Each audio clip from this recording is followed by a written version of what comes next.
Wow!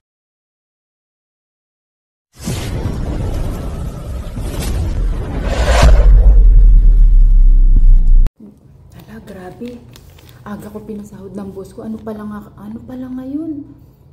Hala, pinasahod niya ako ngayon. Ano pala ngayon? Ang sahod ko pa sa 20 December. Kasasahod ko lang ngayong November. So, anong petsa pala ngayon, guys? Ados, pinasahod niya na ako. Tapos may pabaon pa siya sa akin. Pera, wow! Guys, ayan. Ay, shit! Hala, ang dami. Hala. Have a good holiday. Hala. 1, 2, 3, 4, 5, 6, 7, 8, 9, 10, 11. Hala, 12,000, guys. Grabe yung boss ko, no? Hala, 12,000. Tapos, siyempre, wala na akong trabaho nun. Dapat, ang ibibigay niya lang sa akin, yung sahod ko lang. Yung sahod ko lang dapat ibibigay niya sa akin. Hala, pati yung allowance ko bayad, guys. Grabe. Saan ka pa? Hala, grabe yung boss ko. Akala siguro hindi ako kaya, hala, saan ka, guys? Ang aga ng pinasahod na ako. Sa ano pang sahod ko tuwing nagpaalam na ako mag-day off. Hala, grabe. Hala.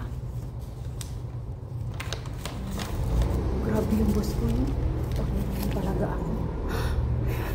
Nagtatsa ako, ayoko talagang iwanan si Lolo kung hindi lang may gagawin lang ako, guys. Tinawag niya ako ngayon, nakaupo lang nga ako dyan, nagdudot-dot. Sabi niya, Margie, hindi na ako nagbilang kasi nga, hindi namin to pinapakita kay Lolo. Kasi usually, pag pinapasahod ka, hindi mo pwedeng ipakita kay Lolo. Kasi sabi niya, wag mo ipakita kay Lolo. Hala, grabe. 12,000? 1, 2, 3, 4, 5, 6, 7, 8, 9, 10, 11, 12,000, guys. Grabe. Pampasko ko, makabili ako nito ng guys, makabili ako dito ng cellphone ng nanay ko. Amore! Grabe! Holiday! Ayan, guys, ang saya ng Pasko ko.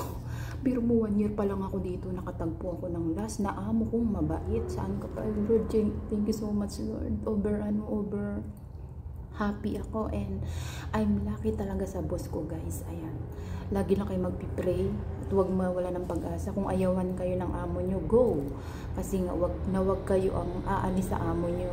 Kayo ang magtiis. Kung mabait ang boss nyo, okay lang. Kung salbahe yung nahirapan kayo sa alaga nyo, magtiis, kasi yun naman talaga yung pinasukan natin, magpuyat, ganyan. After all, guys, makakamtan nyo na ang swerte. Katulad ko, guys, based on my experience, 7 boss. O, diba? Inayawan ako ng pang-anim. So, nandito ako napunta. Ay, good. Thank you, Lord, sa grasyang boss na ibinigay mo sa akin, Lord. Kaya, si Lolo, mahal na mahal ko yan, guys. Kung ano yung pagkain ko, yun din ang pagkain niya. Ay, Diyos ko, Lord. 12,000. First time ko talaga to na experience sa mga amo ko, guys, na lahat ng occasion may pera siyang binibigay sa akin. Birthday sa iba kong amo, deadma, wala akong naiipon. So ngayon dito lang talaga ako nakaipon sa boss ko. To, Diyos ko, Lord, 12,000. Sayang-saya ako sa pag-vacation ko, Lord, sa binigay niya sa akin.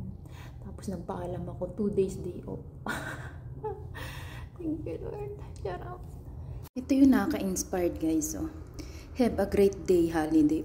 Wala pang Pasko, binigyan niya na akong pera, guys. So, tapos ito yung sahod ko is, imbis na hindi, ang expected ko, hindi ako nag-expected na papasahurin niya ako ng allowance ko, 6,000. Meron pa din, ang isip ko lang, ipapasahod niya lang sa akin, pera lang.